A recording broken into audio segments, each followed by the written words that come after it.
ألف لام ميم ذلك الكتاب لا ريب فيه هدى للمتقين الذين يؤمنون بالغيب ويقيمون الصلاة ومما رزقناهم ينفقون والذين يؤمنون بما أنزل إليك وما أنزل من قبلك وبالآخرة هم يوقنون أولئك على هدى من ربهم وأولئك هم المفلحون وقال تعالى ومن أحسن قولا ممن دعا إلى الله وعمل صالحا وقال إنني من المسلمين ولا تستوي الحسنة ولا السيئة ادفع بالتي هي أحسن فإذا الذي بينك وبينه عداوة كأنه ولي حميم وما يلقاها إلا الذين صبروا وما يلقاها إلا ذو حظ عظيم وقال تعالى ومن أحسن قولا ممن دعا إلى الله وعمل صالحا وقال إنني من المسلمين ولا تستوي الحسنة ولا السيئة ادفع بالتي هي أحسن فإذا الذي بينك وبينه عداوة كأنه ولي حميم وما يلقاها إلا الذين صبروا وما يلقاها إلا ذو حظ عظيم صدق الله العظيم محترم دوست اور بزرگوں، اللہ تعالیٰ نے حضرت محمد صلی اللہ علیہ وسلم کے ذریعے سے دین کو مکمل فرما دیا اور اب قیامت تک آنے والی امت کو اس کا پابند کیا ہے کہ حضور علیہ السلام والے لائے ہوئے مبارک دین پر زندگی گزارے۔ جو اس دین کا پابند رہ کر زندگی گزارے گا وہ کامیاب ہو جائے گا، اور جو اس کا پابند نہ رہے گا وہ ناکام ہوگا۔ اور یہ دین کو اللہ پاک نے پسند فرمایا، اللہ ہی نے نازل کیا، اور اللہ نے اس کو قیامت تک آنے والے انسانوں کے لیے پسند فرمایا۔ وَرَضِيتُ لَكُمُ الْإِسْلَامَ دِينًا، کہ اللہ تعالیٰ جو ہے وہ دین اسلام سے راضی ہے، وہ اس کی پسند کا ہے۔ جیسے دنیا میں قوانین بنائے لوگوں نے زندگی گزارنے کے لیے، اور پھر ان کی کوشش یہ ہوتی ہے کہ اس قانون کے مطابق ہمارا نظام چلے۔ چھوٹے سے چھوٹے ادارے کے بھی قانون ہوتے ہیں، بڑے بڑے ملکوں کے قانون ہیں، تو وہ اس کی کوشش کرتے ہیں کہ اس قانون کے تحت ادارہ چلے۔ اس ادارے کا پیون ہو یا اس کا مینیجر ہو یا اس کا گیٹ مین ہو، سب کے لیے ضروری ہوتا ہے کہ وہ اس قانون کی پابندی کرے۔ سب اس کی کوشش کرتے ہیں۔ اصل تو پورے ملک کا مالک اللہ، قل اللہم مالک الملک، پورے ملک کا مالک اللہ۔ حقیقت میں ملک یہاں نہیں، پوری دنیا اللہ نے بنایا ہے، وہی پیدا کرنے والا ہے، خالق السماوات والارض، کہ سب اس نے بنایا ہے۔ تو اس اللہ نے انسانوں کو زندگی گزارنے کا طریقہ انبیاء علیہم السلام کے ذریعے سے عطا فرمایا۔ آپ علیہ السلام سے پہلے بھی کم و بیش 1,24,000 انبیاء آئے، اور انبیاء علیہ السلام کی بعثت اسی لیے ہوئی، ان کو اسی لیے بھیجا گیا کہ دنیا کے انسانوں کو زندگی گزارنے کا طریقہ سلیقہ سکھاوے، عبادت کا طریقہ بتاوے، اللہ سے ان کا رابطہ قائم کراوے۔ حضور پاک صلی اللہ علیہ وسلم بھی آپ کی بعثت بھی اسی لیے ہوئی، آپ کو بھی اسی لیے بھیجا گیا، اور آپ کو خاتم النبیین بنا کر بھیجا ہے۔ ما كان محمد ابا احد من رجالکم ولكن رسول اللہ وخاتم النبیین۔ آپ علیہ السلام کو خاتم النبیین بنایا ہے۔ اب آپ کے بعد کوئی نبی نہیں ہے، نبیوں کا سلسلہ اللہ تعالیٰ نے ختم کر دیا، اس لیے اللہ تعالیٰ نے آپ کے دین کو قیامت تک چلانا ہے۔ آپ پر جو کتاب اتاری گئی ہے کلام پاک، وہ بھی قیامت تک رہے گا۔ پہلے زمانے میں ہوتا تھا کہ جو کتاب یا صحیفے انبیاء لاتے تھے، ان کے دنیا سے جانے کے بعد اس میں تحریف ہو جاتی تھی، رد و بدل ہوتا تھا۔ اس لیے جو آسمانی کتابیں صحیفے ہیں کلام پاک کے علاوہ، وہ اپنی اصل حالت پر باقی نہیں رہ پائے، تحریف ہوئی اس میں۔ لیکن کلام پاک کی حفاظت کی اللہ تعالیٰ نے ذمہ داری لی ہے، انا نحن نزلنا الذکر وانا لہ لحافظون، کہ ہم نے اسے اتارا ہے، ہم ہی اس کی حفاظت کریں گے۔ اس لیے آج 1400 ساڑھے 1400 سال گزر رہے ہیں، کلام پاک محفوظ ہے، صرف پرنٹ میں نہیں بلکہ سینوں میں محفوظ ہے، جو حفاظت کا سب سے مضبوط ذریعہ ہے، اور لاکھوں سینوں میں محفوظ ہے، عرب میں، عجم میں، اور دنیا کا کوئی خطہ، کوئی ملک، کوئی علاقہ خالی نہیں ہوگا جہاں کلام پاک کا کوئی حافظ نہ ہو۔ یہ اللہ نے ذمہ داری لی کہ قیامت تک اس کو چلانا ہے، اور آپ علیہ السلام کے طریقوں کو بھی چلانا ہے۔ اللہ نے اس کو بھی محفوظ رکھا، آپ کی حدیث کو، آپ کے طریقوں کو، آپ کی سنتوں کو، قیامت تک وہ باقی رہے گا، اس لیے کہ قیامت تک اسی پر عمل ہونا ہے، قیامت تک۔ اور وہی لوگ نجات پائیں گے، کامیاب ہوں گے، جو حضور علیہ السلام والے مبارک دین پر ہوں گے، آپ والے مبارک طریقوں پر ہوں گے۔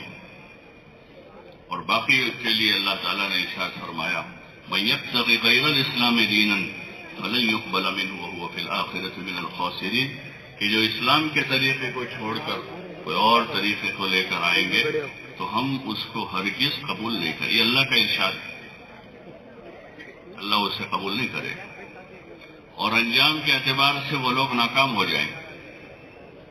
اللہ ایسی ناکامی سے ہم سب کی حفاظت فرمائے۔ اس لیے ہمارے ذمہ ہے کہ ہم اس دین کو سیکھیں، سمجھیں۔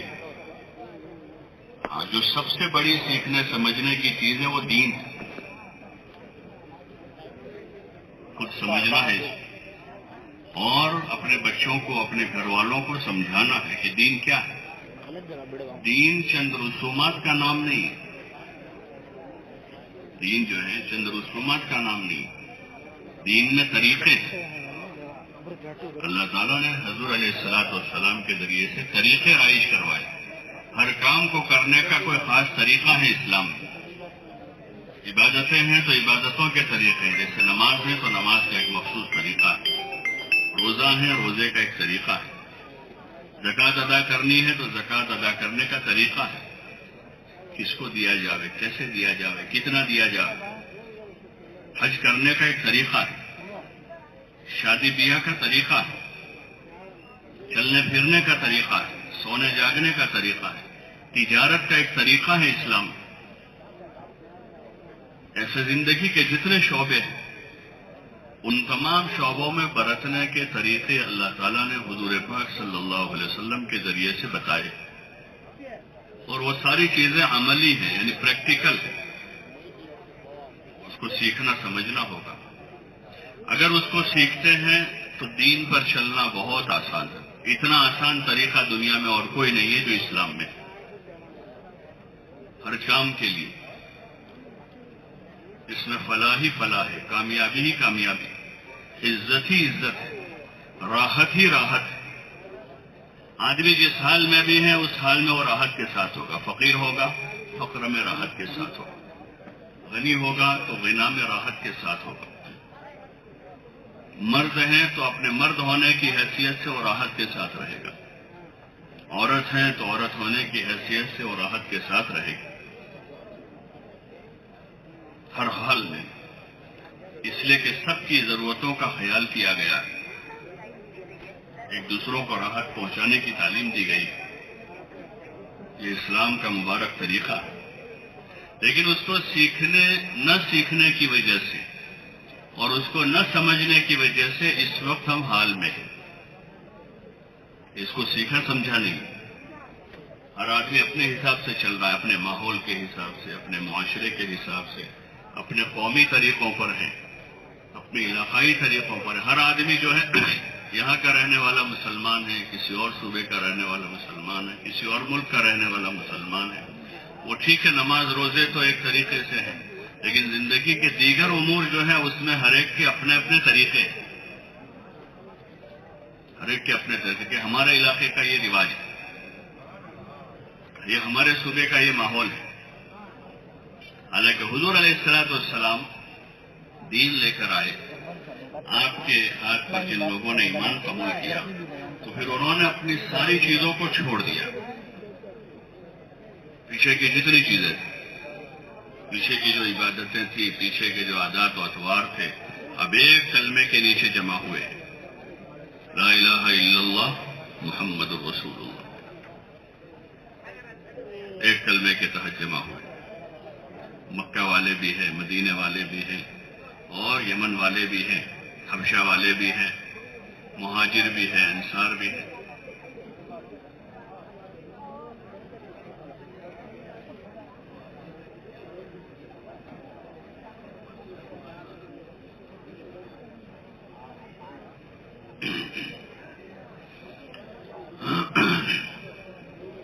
تو سب جگہ والے، اب سب نے کلمہ پڑھا ہے اللہ کا،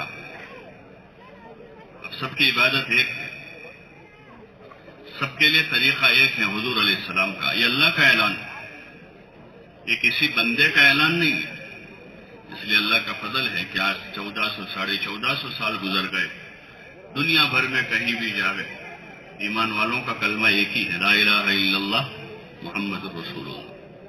کہیں بھی جاوے نماز 5 وقت کی ہے، سب کے یہاں 5 وقت کی نماز۔ کہیں بھی جاوے پوری دنیا میں بھی رمضان آئے گا، سب روزہ رکھیں۔ پوری دنیا کے مسلمان حج کے لیے ایک ہی جگہ پہنچتے ہیں، بیت اللہ، عربی ہو، عجمی ہو، یورپ سے ہو، امریکہ سے ہو، آسٹریلیا سے ہو، چائنا سے ہو، جاپان سے ہو، سب کا کعبہ ایک، سب کا اللہ ایک، سب کا کعبہ ایک ہے، سب کی کتاب ایک، سب کی نمازیں 5، سب کے روزے رمضان میں، چاہے رمضان گرمی میں ہو سردی میں ہو۔ اتنے سالوں کے گزرنے کے بعد پوری دنیا میں وہی پیغام ہے قیامت تک آنے والوں سے کہ ہر بندہ، ہر بندی دین کو سیکھتے ہوئے دین پر زندگی گزارنے کی کوشش کرے، تو پھر دین جو ہے وہ راحت، برکت، عافیت، عزت لے کر آیا ہے، دنیا اور آخرت کی فلاح اور کامیابی لے کر آیا ہے۔ ہاں، حضور علیہ الصلوۃ والسلام نے ابو سفیان سے کہا تھا رضی اللہ عنہ، جئتکم بکرامت الدنیا والآخرہ، کہ میں تمہارے پاس دنیا آخرت کی عزت لے کر آیا ہوں، جو طریقہ لایا ہوں اسلام، اس سے دنیا آخرت دونوں جہان بنے۔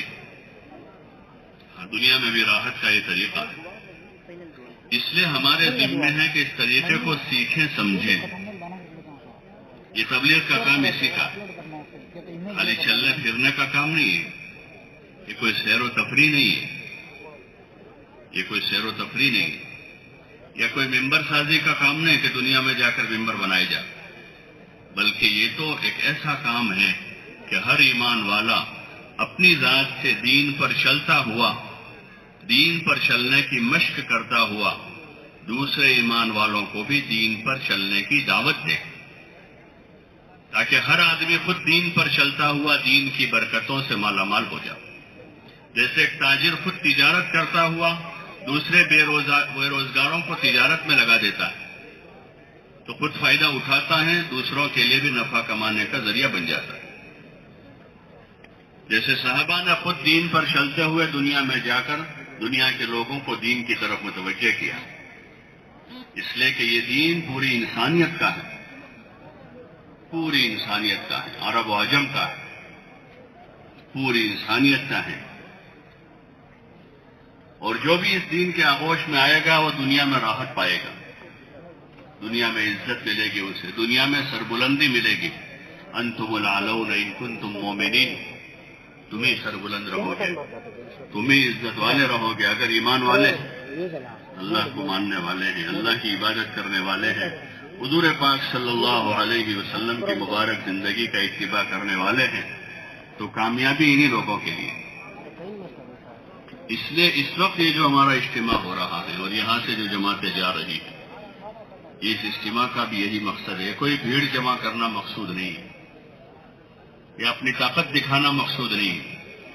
ایک ذمہ داری کو سیکھنا سمجھنا جو اصل اور بنیادی چیز ہے. آپ علیہ الصلوۃ والسلام نے اسی کے خاطر اپنی پوری زندگی لگائی.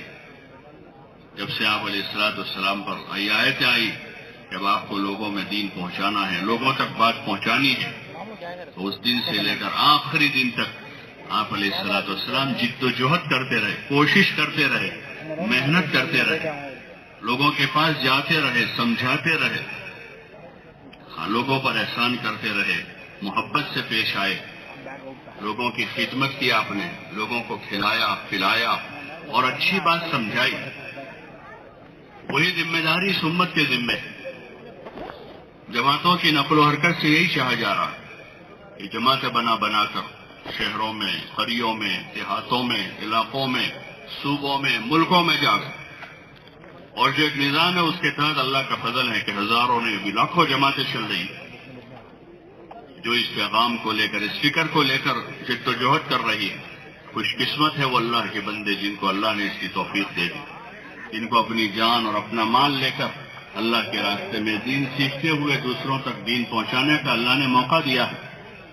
یہ بڑی سعادت مندی ہے، بڑی خوش قسمتی کہ جان و مال اللہ کے نام پر لگ رہی ہے. دماغ دین سوچنے میں لگ رہا، جسم دین دنیا میں زندہ ہو اس کے لیے تھک رہا. یہ سعادت ہے. اس وقت بھی جو حضرات جا رہے ہیں وہ اسی نیت کے ساتھ چلیں کہ اپنی ذات سے دین سیکھتے ہوئے، دین پر چلنے کی مشق کرتے ہوئے پوری امت دین پر آ جاوے، اس کی محنت کرے. ہاں، یہ نیت ہے ہماری. پھر ہمارے اس کام میں اپنی جان اپنا مال ہے کہ ہر آدمی اپنی جان اپنا مال لگا، جو اللہ نے دیا ہے وہ لگا. اس کو زیادہ دیا ہے زیادہ لگائے گا، کم دیا ہے تو کم لگائے گا. جتنی استعداد ہے آدمی اپنی جان و مال سے چلے، اچھی نیت بناتے ہوئے اور اپنی جان اپنا مال لگاتے ہوئے کہ کسی سے کوئی امید نہیں ہے. سب مخلوق ہیں، سب محتاج ہیں. ہم اپنا دین سیکھیں گے اپنا جان و مال لگا کر. جیسے آدمی کھانا کھاتا ہے اپنا جان مال لگاتا ہے، اپنا علاج کرواتا ہے تو اپنا جان مال لگاتا ہے، اپنا گھر بناتا ہے تو اپنا جان مال لگاتا ہے، اپنے بچوں کو پڑھاتا ہے تو اپنا جان مال لگاتا ہے، شادی بیاہ کرتا ہے اپنا جان مال لگاتا ہے. آدمی کے پاس اپنا ہوتا ہے تو لگاتا ہے، نہیں ہوتا ہے تو قرض کر لیتا ہے. بھائی بچوں کی فیس دینی ہے، نہیں ہے قرضہ کر لیا. مکان بنانے میں پیسہ نہیں ہے قرض کر لیتا ہے. علاج کرنے کے لیے پیسہ نہیں تو قرض کر لیتا ہے. تو دین سیکھنے کے لیے بھی اپنی جان و مال لگا کر سیکھیں گے. نہیں ہے تو تھوڑا قرضہ کر لیں گے، اس لیے کہ دین بڑی ضرورت ہے.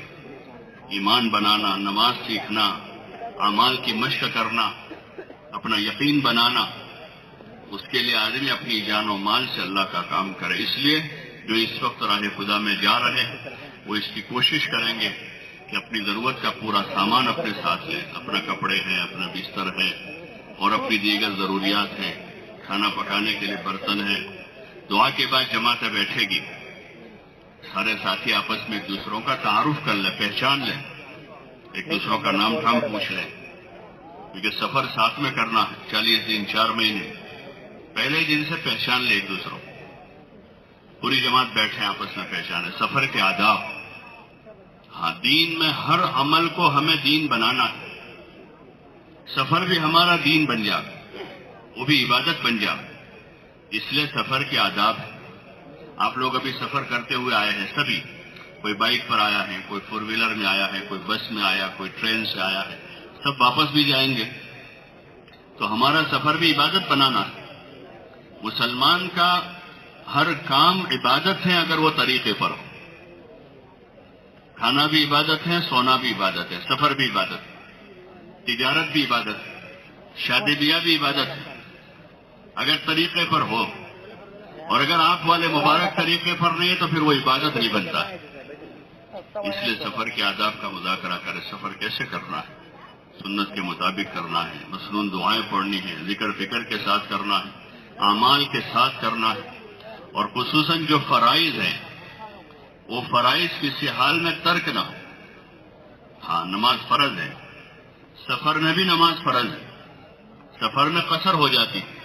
اگر شرعی مسافت ہے تو ظہر عصر عشاء کی بجائے 4 کے 2 رکعت پڑھیں گے، وتر پڑھیں گے، فجر کی سنت کی پابندی کریں گے. تو سفر جو ہے سنت کے مطابق اعمال کے ساتھ کرے. جس علاقے میں پہنچنا ہے اپنی نیتوں کی تجدید کریں. یہ ایک بہت بڑی بات ہے ہمارے دین میں. انما الاعمال بالنیات وانما لکل امرئ ما نوى. اعمال کا دار و مدار نیتوں پر ہے اور آدمی کو وہی ملے گا جو اس کی نیت میں ہوگا. اس لیے ہر وقت اپنی نیتوں کی تجدید کریں. نیت کو جانچیں، کیا کر رہے ہیں، کیوں کر رہے ہیں. نیت وجہ عمل کو کہتے ہیں کہ یہ کرنے کی کیا وجہ ہے، کیوں کر رہے ہیں. اجتماع میں آئے ہیں، کیوں آئے، اجتماع میں کیوں آئے. مسجد جا رہے ہیں، کیوں جا رہے ہیں. رمضان میں روزہ رکھ رہے ہیں، کیوں رکھ رہے ہیں. قرآن پڑھ رہے ہیں تو کیوں پڑھ رہے ہیں، کیا وجہ ہے. اب وجہ ہے ایک تو یہ ہے کہ اللہ راضی ہو جائے. اللہ کا حکم ہے پورا کر رہا ہوں تاکہ میرا اللہ راضی ہو جائے. ایک وجہ یہ ہے کہ بھئی اللہ کا حکم ہے پورا کروں تاکہ لوگ مجھے عابد کہیں. یہ غلط نیت ہے. ایک وہ نیت یہ ہے کہ اللہ کا حکم پورا کروں، اللہ راضی ہو جائے، یہ صحیح نیت ہے. ایسے ہر کام میں نیت. راہ خدا میں جا رہے ہیں تو نیت بنے اور نیت کو ٹٹولیں. پوری جماعت کسی علاقے میں ہے تو وہاں نیت کو ٹٹول کر اب وہاں اترنا ہے، اتر جاؤ. منزل آ گئی ہے، اپنا سامان دیکھیں. یہ آداب سفر ہے. آدمی سامان کی وجہ سے پریشان ہو جاتا ہے. یہ جو ہے نا پوری دین کو، پوری زندگی کو سیکھنے کا کام. خالی گھومنا پھرنا کا نام تبلیغ نہیں ہے. سفر کرنا بھی کیسا ہے. سفر میں کیسے بیٹھیں گے، کیسے کھائیں گے، کیسے لیٹیں گے، سامان کی کیسے تیاری کریں گے. منزل آ رہی ہے تو اب کیسے اتریں گے. یہ ہر آدمی کی ضرورت ہے. سفر کا طریقہ سیکھیں گے سفر کر کے. یہ عملی چیز ہے کہ وہاں اترے ہیں، اب اپنا سامان دیکھ لیں. حتی المقدور کوشش کریں ہماری جماعتیں پیدل چلیں، جتنا ہو سکے زیادہ سے زیادہ پیدل چلیں. اس وقت دنیا بھر میں جماعتیں چلتی ہیں. یورپ امریکہ میں جماعتیں پیدل چلتی ہیں.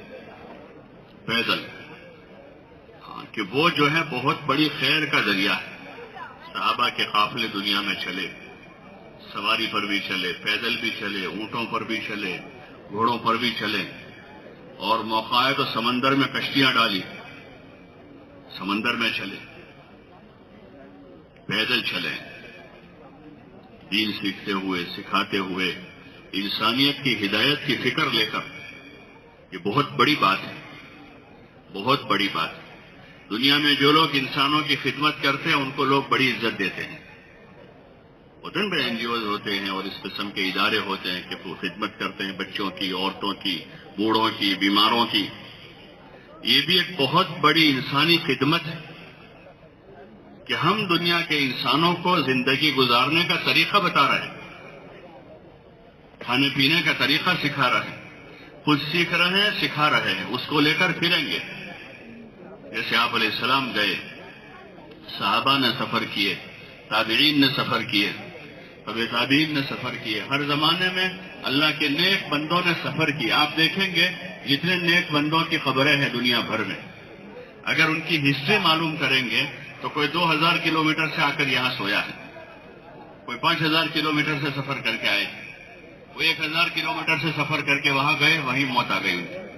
جتنے اللہ والے سوئے ہوئے دنیا بھر میں. جیسے صحابہ کی قبریں، صحابہ کی قبریں شام میں ہیں، دمشق میں ہیں، فلسطین میں ہیں، اور اردن میں ہیں، سوڈان میں ہیں، ہندوستان تک آئے کہ وہ اسی مقصد کے خاطر آئے. اور اتنا گئے کہ انہوں نے قبریں بنا دی وہاں. نیک بندوں کی جو قبریں ہیں دنیا بھر میں، وہ اسی مقصد کے تحت پھرے کہ انسانیت کی ہمدردی کریں، انسانیت کے ساتھ خیرخواہی کریں. اور سب سے بڑی ہمدردی خیرخواہی یہ ہے کہ اللہ کے بندوں کو اللہ سے جوڑ دیں، اللہ کے بندوں کو اللہ سے ملا دیں. یہ اسی مقصد کے خاطر سفر ہے. تو اس لیے سفر کے آداب سفر میں سیکھتے ہوئے، سکھاتے ہوئے منزل پر پہنچ گئے. جانا ہے، کوئی مرکز ہے، مسجد میں پہنچے، وہاں اپنا سامان ایک طرف لگا. اس لیے کہ مسجد عبادت کی جگہ ہے. مسجد جو ہے وہ عبادت کی جگہ ہے. مسجد میں عبادت ہوگی، تلاوت ہوگی، ذکر ہوگا، دین کا سیکھنا سکھانا ہوگا. یہ اصل اعمال ہے مسجد کے اصل اعمال. لیکن عبادت کرنے والوں کے لیے، سیکھنے سکھانے والوں کے لیے اور دین کے خاطر سفر کرنے والوں کے لیے مسجد میں گنجائش ہوتی ہے کہ اندر ٹھہریں بقدر ضرورت. ہم ٹھہریں گے مسجد میں تو اپنا سامان ایک طرف لگاوے. مسجد اللہ کا گھر ہے، شاہی دربار ہے، اس کا ادب کرتے ہوئے سامان لگاوے، چادر ڈال دے اس پر، اور 2 رکعت تحیہ پڑھیں. مسجد میں داخل ہوئے، اللہ کے گھر میں آئے تو 2 رکعت نماز پڑھیں.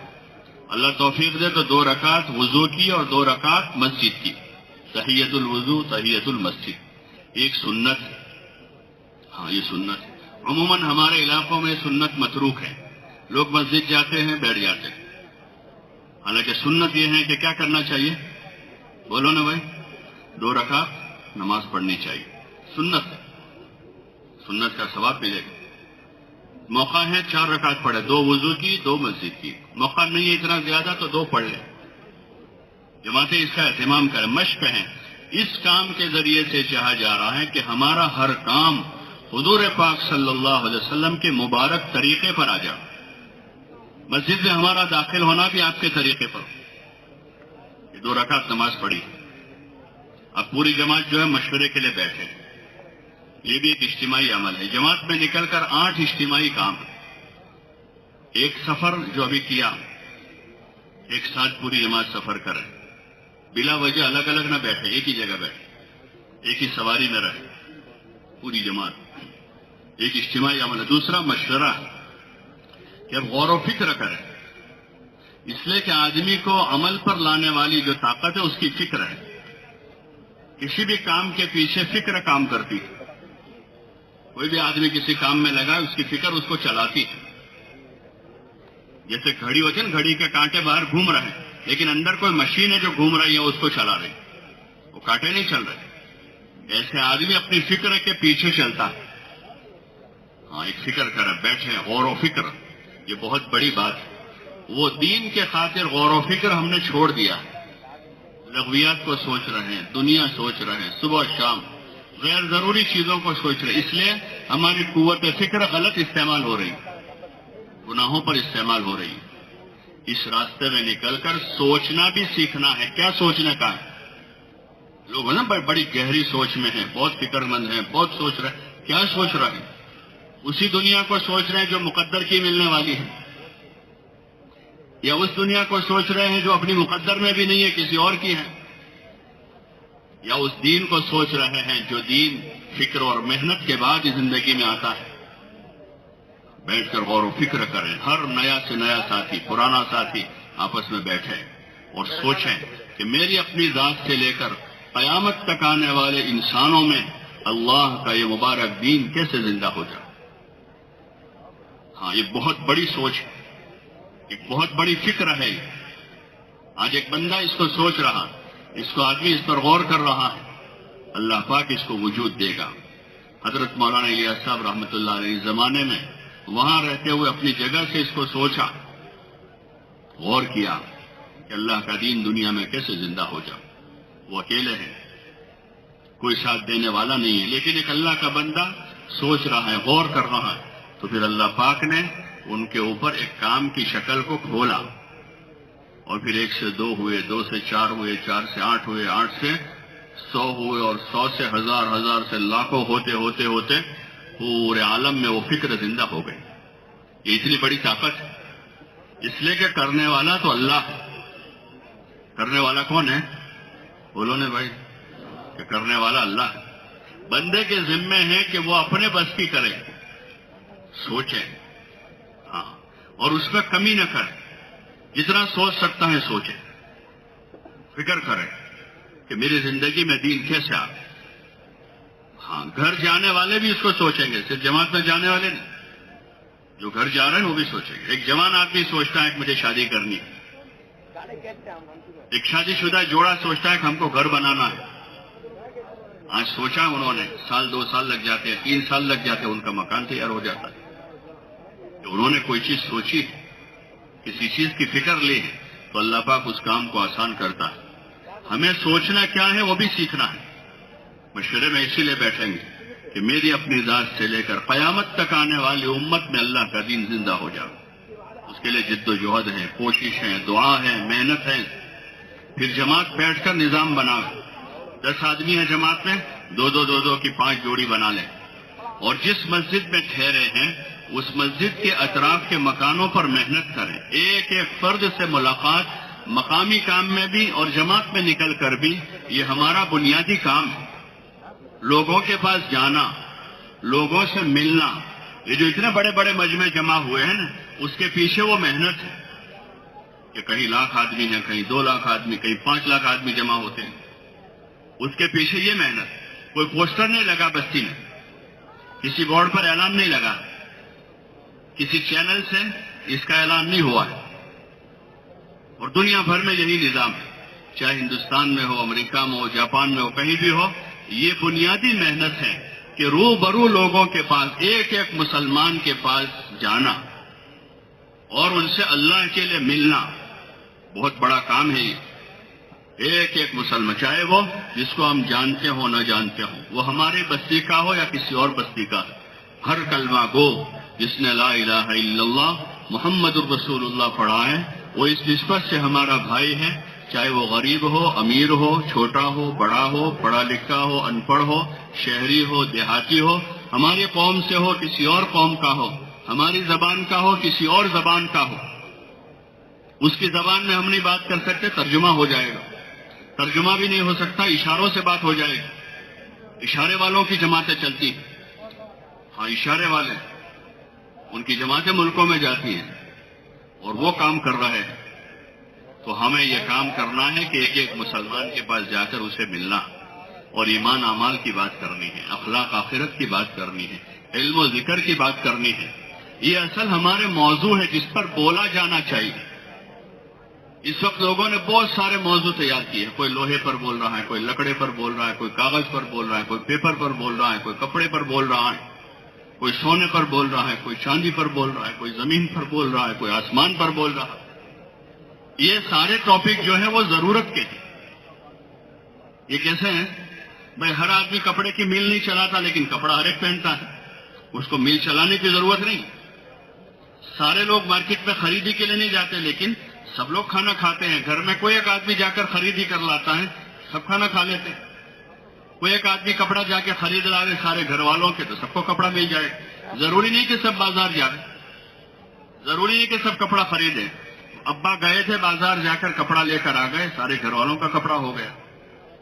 یہ ضروریات زندگی. اس وقت ہم ضروریات زندگی میں ایسے الجھ گئے ہیں کہ اپنے مقصد حیات سے غافل.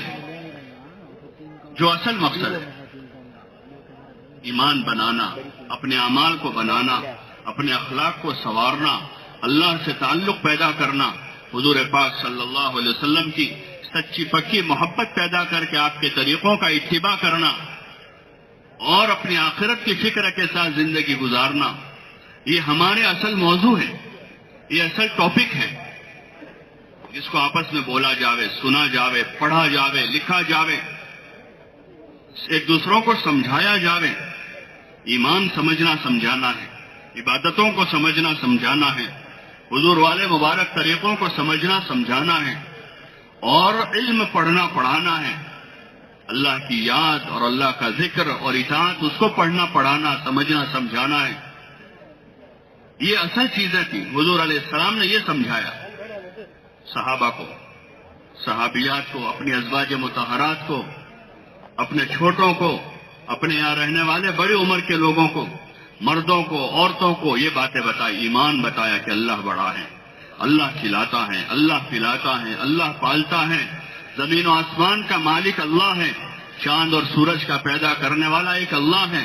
یہ سب مخلوق ہیں، وہی ایک اکیلا اللہ خالق ہے. یہ بات آپ نے ڈنکے کی چوٹ آپ نے لوگوں کو سمجھائی، مجموعوں کو بھی سمجھائی، ایک ایک کے پاس جا کر بھی یہ بات بتائی آپ نے. جب موقع ملا، جہاں موقع ملا، اجنبیوں کو بھی آپ یہ بات بتا، جن کو آپ جانتے نہیں. مینا میں آپ میدان میں جا کر، مختلف قبائل ہوتے تھے، کوئی یمن سے ہیں، کوئی مدینے سے ہے، کوئی یہاں سے ہیں، کوئی وہاں سے ہیں، ان کے پاس جا کر ان کو یہ بات بتاتے تھے، ان کو سمجھاتے تھے کہ یہ اصل بات ہے جو سمجھنے سمجھانے کی ہے، اور یہ پوری انسانیت کی امانت ہمارے پاس ہے کہ ہم پوری دنیا میں اس کی آواز لگاویں کہ اللہ ایک ہے، سب کا پیدا کرنے والا ایک ہے، سب کا مالک ایک ہے، سب کو کھلانے والا وہی ہے، سب کو زندگی دینے والا اللہ ہے۔ اس لیے دنیا میں جتنے آئے سب کو موت واقع ہو گئی، چاہے انبیاء ہو، اولیاء ہو، چاہے چھوٹے ہوں، بڑے ہوں، بادشاہ ہوں، فقیر ہوں، جو بھی دنیا میں آئے، 1000 سال بھی جیے وہ بھی دنیا سے گئے، اور 100 سال جنہوں نے زندگی گزاری وہ بھی دنیا سے گئے، اور 50 سال کی جن کی عمر ہوئی وہ بھی دنیا سے گئے، اس لیے کہ سب مخلوق ہیں، پیدا کرنے والا صرف ایک اللہ ہے، کھلانے والا صرف ایک اللہ ہے، زندگی اور موت کا مالک صرف ایک اللہ ہے۔ یہ بہت بڑی دعوت ہے، بہت بڑی دعوت ہے۔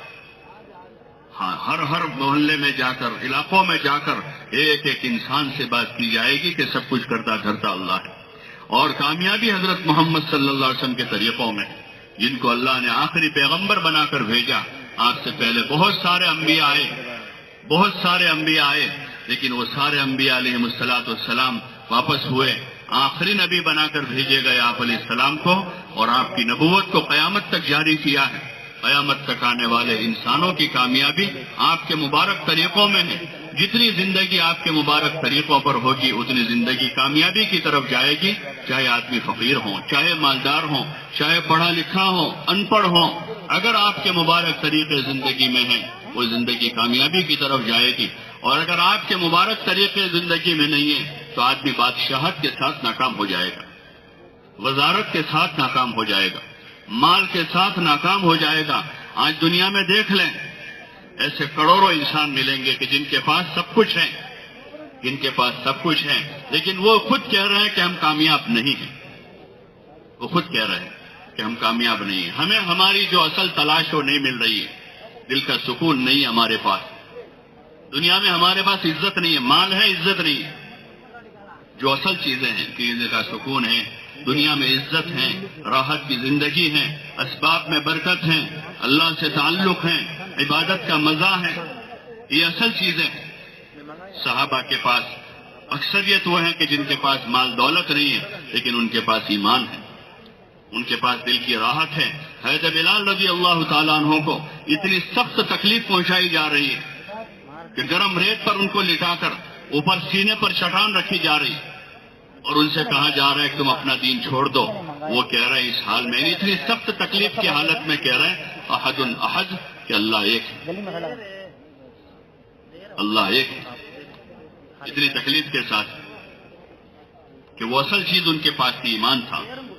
اس لیے ایک ایک فرد امت کے پاس جا کر دعوت دینا، دعوت دیں گے انشاءاللہ۔ کون کون دیں گے؟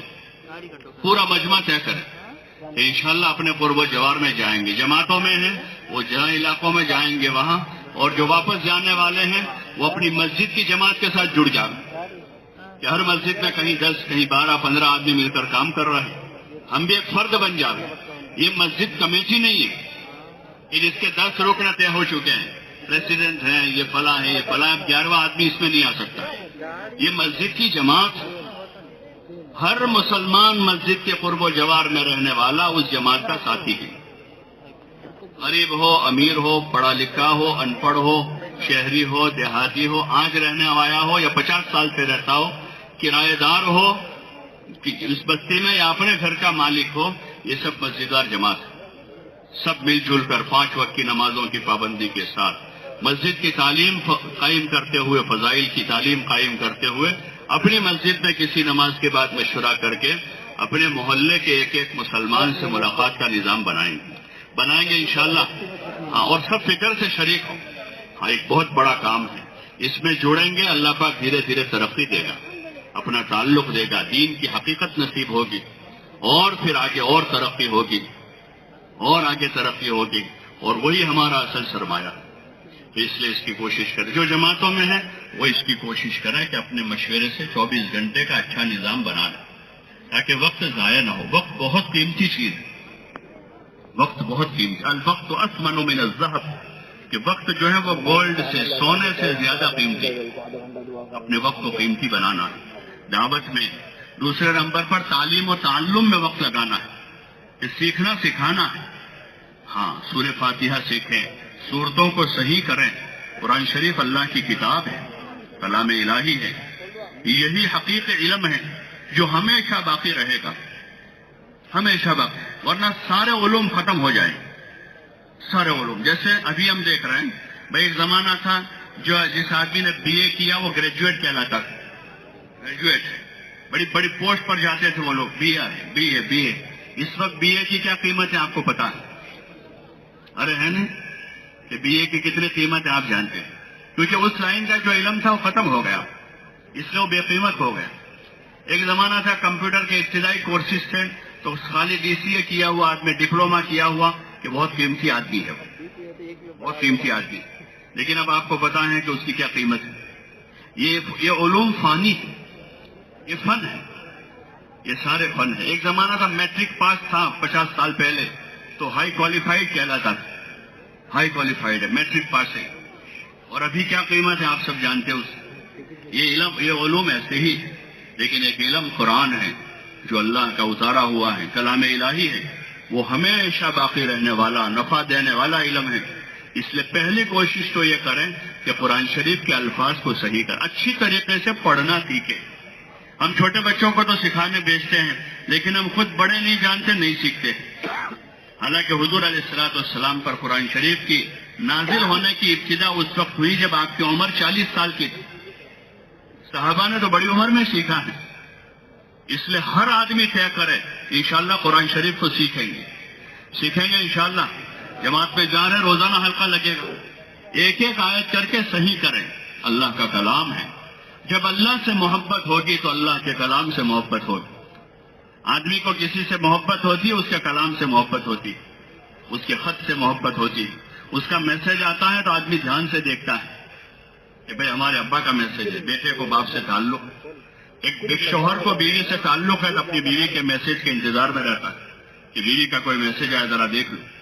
بیوی کو شوہر سے تعلق ہے تو اپنے شوہر کے میسج کے انتظار میں، 2 دن 4 دن 5 دن ہو جاتے ہیں، اس کی طرف سے شکایت آتی ہے کہ 4 دن ہو گئے آپ کا کوئی میسج نہیں، آپ کا کوئی میسج، وہ محبت ہے، اس میسج کا انتظار ہے۔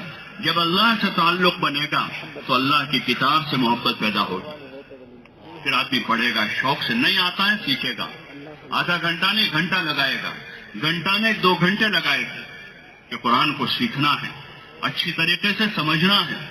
ہاں، یہ دستور العمل ہے، زندگی گزارنے کا طریقہ ہے۔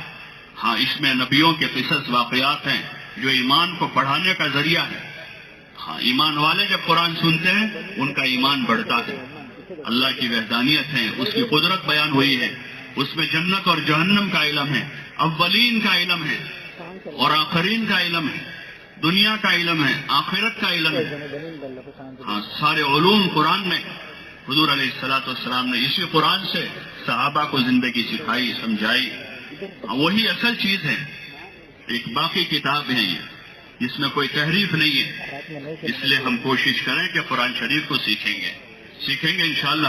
آگے رمضان کا مبارک مہینہ بھی آ رہا ہے، خاص مناسبت ہے، لوح محفوظ سے آسمانی دنیا پر لیلۃ القدر میں قرآن شریف نازل ہوا پورا ایک ساتھ، پھر وہاں سے دھیرے دھیرے 23 سال کے عرصے میں قرآن شریف زمین پر آیا ہے۔ 23 سال میں بڑے اہتمام کے ساتھ اللہ نے اس کو نازل کیا، قیامت تک آنے والے انسانوں کے لیے اس کو دستور العمل بنایا ہے۔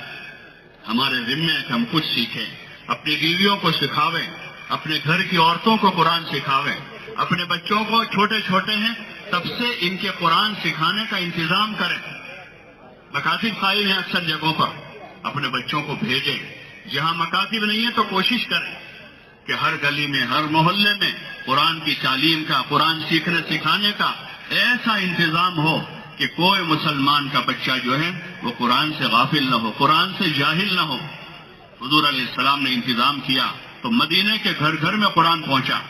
حضرت عمر رضی اللہ عنہ کے زمانے میں تیزی سے لوگ آئے تو حضرت عمر نے مستقل اس کا نظام بنایا کہ کوئی مسلمان جو ہے اللہ کی کتاب سے جاہل نہ ہو۔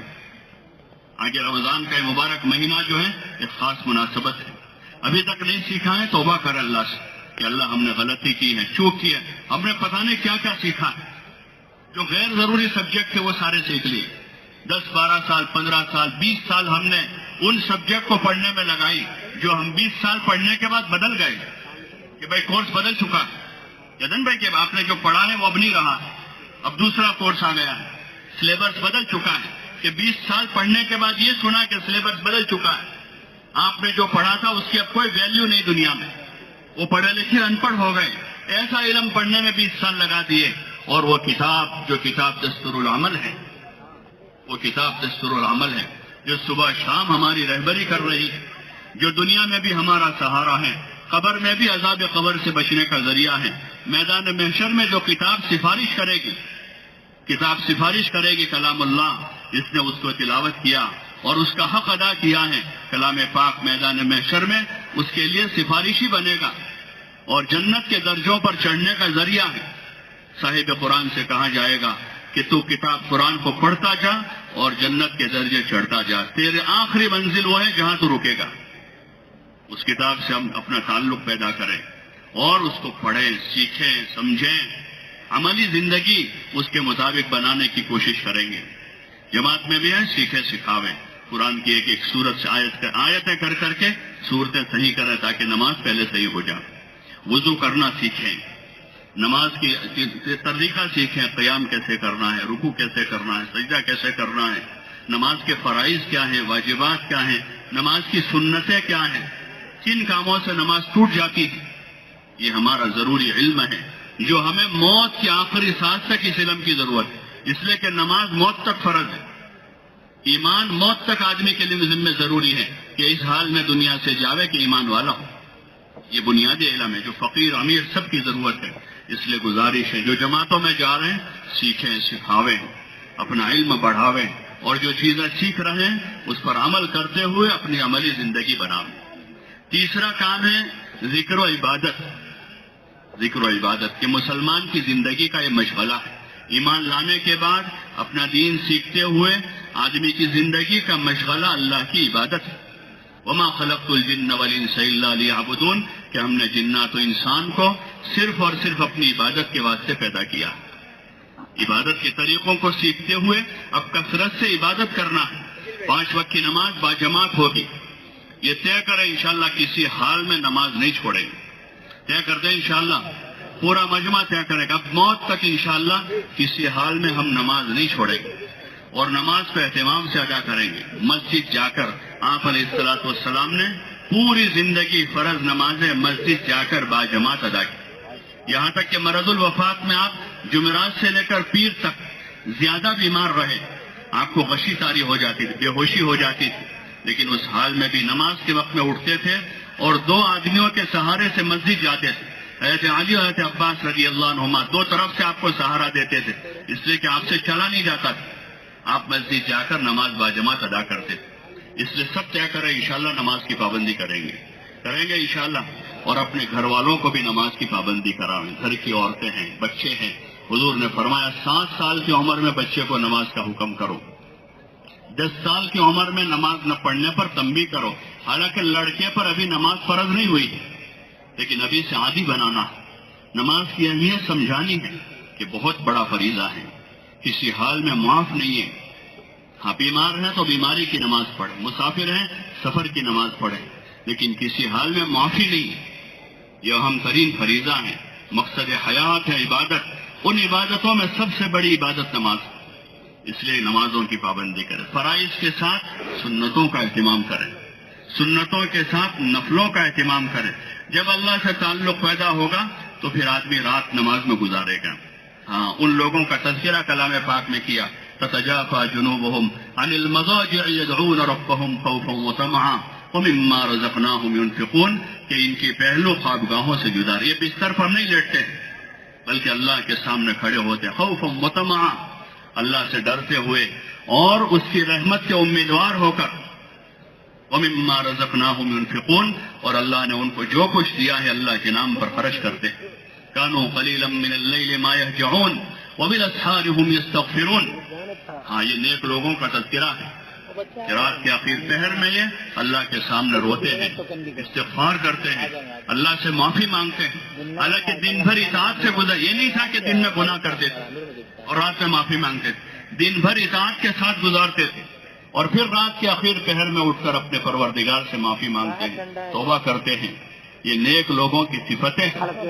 ہاں، اور اللہ نے استعداد رکھی ہے. آج راتیں عبادت میں نہیں تو گناہوں میں گزر رہی یا لایانی میں گزر جاتی. ہم اپنے آپ کو اس کا عادی بناوے کہ رات میں جلدی آرام کریں اور پھر رات کے اخیر پہر میں اٹھ کر اللہ کے سامنے روئے دھوئے. آگے مبارک مہینہ آ رہا ہے، ویسے بھی رمضان میں سحری کے لیے اٹھتے ہیں، آدھا گھنٹہ جلدی اٹھ جائیں گے، اللہ کی عبادت کریں گے، توبہ کریں گے، اپنے لیے، حضور کی پوری امت کے لیے اللہ سے معافی مانگیں گے کہ اللہ ہمیں بھی معاف کر دے. ہم سے بڑی چوکیں ہوئی ہیں، بھول ہوئی ہیں، تیری عبادت میں، دین سیکھنے میں، دین کی دعوت میں ہم سے بڑی کوتاہیاں ہوئی ہیں کہ اللہ تو ہمیں معاف فرما دے اور حضور علیہ الصلوۃ والسلام کی پوری امت کو معاف فرما دے. اللہ سے معافی مانگیں گے، روئیں گے، دھوئیں گے تو یہ ہماری راتیں روشن ہو جائے گی، یہ راتیں روشن ہو جائے گی، اللہ راضی ہو جائے گا. اور یہی اصل وظیفہ حیات ہے ایمان والے کا کہ کثرت سے عبادت پہ مشغول ہو، اتنا عبادت میں مشغول ہو کہ ہماری عبادت کا اثر ہماری تجارت پر بھی ہو، ہماری عبادت کا اثر ہمارے آرام پر بھی ہو، اور ہماری عبادت کا اثر ہمارے کھانے پر ہو کہ کھانا بھی غفلت سے نہ ہو، آرام بھی غفلت کے ساتھ نہ ہو، اور تجارت بھی غفلت کے ساتھ نہ ہو. صحابہ کی عبادتوں کا اثر تھا ان کی تجارتوں پر. اللہ تعالیٰ نے ان کا تذکرہ فرمایا کلام پاک میں، رجال لا تلہیہم تجارت ولا بیع عن ذکر اللہ واقام الصلاۃ وایتاء الزکاۃ یخافون یوما تتقلب فیہ القلوب والابصار. یہ ایسے مرد ہیں کہ ان کی تجارت، ان کی خرید و فروخت ان کو اللہ کے ذکر سے، نماز قائم کرنے سے، زکوٰۃ ادا کرنے سے مانے نہیں ہوتی. یعنی بازار میں بھی نظر آتے تھے کہ اللہ کے ذکر میں ہے، اللہ کی یاد کے ساتھ بیٹھتے، وہ نمازوں کی پابندی کرتے تھے، ان کی جماعت دی جاتی تھی، نماز قضا نہیں ہوتی، وہ اپنے اموال کی زکوٰۃ ادا کرتے تھے کہ اللہ نے مال دیا ہے، اس مال پر زکوٰۃ کو فرض کیا ہے تو اپنے مال کی زکوٰۃ ادا کر رہے ہیں. اور ان کو ڈر تھا تو آخرت کا ڈر تھا، یخافون یوما تتقلب فیہ القلوب والابصار، اور اس دن سے ڈرتے ہیں جس دن دل اور آنکھیں الٹ پلٹ ہو جائے. یہ ان کی صفت بیان فرمائی. اس لیے ہم کوشش کریں نمازوں کی خوب پابندی کریں. نماز سے پہلے کی سنتیں، نماز کے بعد کی سنتیں ہیں، نفلیں ہیں، جتنا موقع ملے ہم نمازیں پڑھیں. حضور علیہ السلام نے جو ہے توبہ کی نماز بتائی، شکر کی نماز بتائی، حاجت کی نماز بتائی. کوئی مصیبت آوے تو تکلیف میں نماز پڑھے، اللہ کی طرف آوے. سورج میں گرہن ہو گیا تو حضور مسجد میں آ گئے، چاند میں گرہن لگ گیا مسجد میں آ گئے، بارش رک گئی تو آپ نے نماز پڑھی، ہر وقت نماز بتائی. یہی ہماری زندگی کا وظیفہ ہے. صحابہ کی صفت بتائی، رکعا سجدا، کہ آپ ان کو دیکھو گے، تراہم رکعا سجدا، کہ آپ ان کو دیکھو گے کبھی رکوع میں ہیں تو کبھی سجدے میں ہیں. جیسے بعض لوگوں کی صفت ہوتی ہے، کہتے ہیں آپ جب بھی دیکھو گے وہ آپ کو کھانا کھاتے ملیں گے. فلاں صاحب ہاں آپ جب بھی دیکھو گے چائے پیتے ملیں گے. فلاں صاحب آپ دیکھو گے جب بھی وہ ہنستے ہوئے ملیں گے. لوگ کہتے ہیں بھائی تعارف ہوتا ہے آدمی کا اس کی خاص صفت سے، کہ کوئی آدمی بھائی جب چاہو جب دیکھو سوتا ہی ملتا ہے، صبح شام جب جاؤ سو رہا ہے. کوئی آدمی کو پوچھو بھائی جب چاہو چائے پی رہا ہے، کوئی آدمی کا پوچھ رہا ہے بھائی جب چاہو سگریٹ پی رہا ہے. ارے ہوتا ہی نہیں ہوتا ایسا. بولو نے بھائی. صحابہ کی صفت بیان کی اللہ نے قرآن میں، تراہم رکعا سجدا یبتغون فضلا من اللہ ورضوانا. تم ان کو جب دیکھو گے تو کبھی رکوع میں ہے کبھی سجدے میں ہے. یہ صفت ہے ان کی. اور وہ کیا چاہتے ہیں یہ رکوع سجدوں سے، نماز سے کیا چاہتے ہیں؟ یبتغون فضلا من اللہ ورضوانا، کہ وہ اللہ کا فضل چاہتے ہیں اور اللہ کی رضا چاہتے ہیں، کہ اللہ راضی ہو جاوے اور اس کا فضل شامل حال ہو جاوے. اگر اس کا فضل شامل حال ہو گیا تو پھر ہمارے سارے کام آسان ہو جائیں. جیسے آسمان سے بارش برستی ہے نا تو سارے کاروبار چلتے رہتے ہیں، میلیں بھی چلتی ہیں، کھیت سے اناج آتا ہے اور نہریں جاری رہتی ہیں، جانوروں کو چارہ ملتا ہے کہ آسمان سے بارش برس رہی ہے. اور اگر 2-3 سال بارش نہ برسے تو سب جگہ مندی ہو جائے گی، بازار ٹھپ ہو جائیں گے کہ بارش نہیں ہوئی ہے، بارش نہیں ہوئی. ایسے اللہ کا فضل ہے، اللہ کا فضل شامل حال ہو جائے گا تو سارے کام آسان ہو جائیں گے. شادی بھی آسان، تجارت بھی آسان، کاروبار بھی آسان، زندگی جینا آسان، گھر بار آسان، کاروبار آسان، اور اگر اس کا فضل ہاتھ میں نہیں ہے، اس کا فضل ہماری طرف متوجہ نہیں ہے، تو سارے کام مشکل ہو جائیں گے، اور فضل شامل حال کرنے کا راستہ اس کی اطاعت۔ اس لیے نمازوں کی پابندی کریں۔ ماہ مبارک ہے آگے، تو رمضان کے مہینے کو اچھا گزاریں، ابھی سے تیاری کریں۔ حضور علیہ السلام رجب سے تیاری شروع کر دیتے تھے، اللہم بارک لنا فی رجب و شعبان بلغنا رمضان، یا اللہ ہمارے رجب شعبان میں برکت دے دے اور ہم کو رمضان تک پہنچا دے۔ حضرت عائشہ رضی اللہ عنہ فرماتی ہیں کہ آپ علیہ السلام شعبان کے مہینے میں کثرت سے روزے رکھتے تھے اور رمضان کی تیاری کرتے تھے۔ اس لیے ماہ مبارک کی تیاری کریں، دعا مانگتے تھے، یا اللہ سلمنا لرمضان وسلم رمضان لنا، رمضان کے لیے ہم کو صحیح سالم تندرست بنا دے اور رمضان کو ہمارے لیے خوشگوار بنا دے۔ تیاری کریں آگے سے، تاکہ رمضان میں اچھی طریقے سے روزے رکھیں اور اچھی طریقے سے نماز پڑھیں، رمضان کی راتوں کو اطمینان سے تراویح میں گزاریں۔ ہاں، قرآن کے ساتھ خاص مناسبت ہے، ماہ مبارک میں روزوں کے ساتھ تراویح ہیں، تلاوت ہیں، ذکر ہیں، صدقہ خیرات ہیں۔ مسلمان عموماً ماہ مبارک میں زکوٰۃ بھی ادا کرتے ہیں۔